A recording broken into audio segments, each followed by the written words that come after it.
Michigan's roads is running on empty, but incoming state Republicans say they have a plan to top off the tank.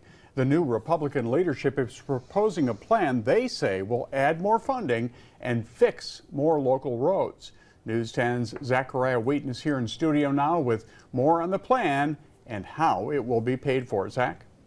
Hey, good evening, David and Ann. Next year's state budget includes over $4 billion to pay for more road construction projects. But it's after 2025 is when things start to get a bit bumpy. So new GOP leadership set to take over in the state house next year has unveiled a new plan that in total would provide $2.7 billion to Michigan's roads. And while some groups say the extra funding will be helpful, there are some concerns about how the plan will be paid for.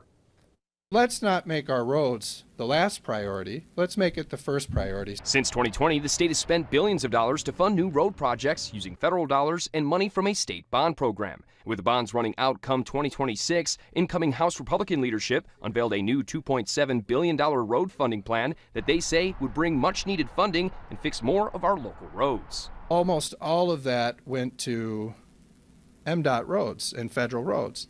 So what we're seeing when we talk to our local people in our communities, they're telling us there's no money that's been going into our local roads. Speaker-elect Representative Matt Hall said his plan would focus on local roads first. Under the plan, all revenue generated from the gas tax would go towards roads, with $2 billion in corporate income tax revenue over the next 2 years funding the plan as well. And while school groups have raised concerns about how this plan could lead to cuts, Representative Hall says he wants to keep school funding unchanged. We're going to need Democrats to get this plan done.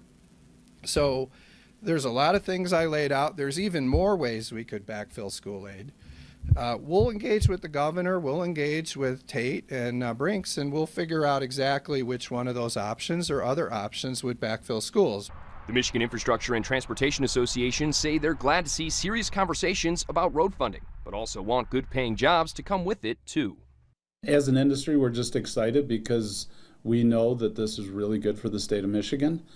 We've seen 30 years of deterioration, and so we know that if we don't get something into the system quickly, that we will lose our gains.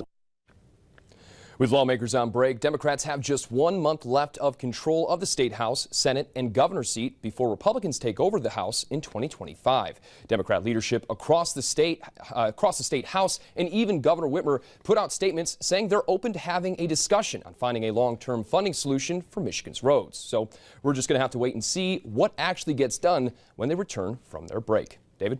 All right, Zach, thank you. You can find out more information on this road plan at WILX.com. Speaking of the roads, here's a live look at where you are.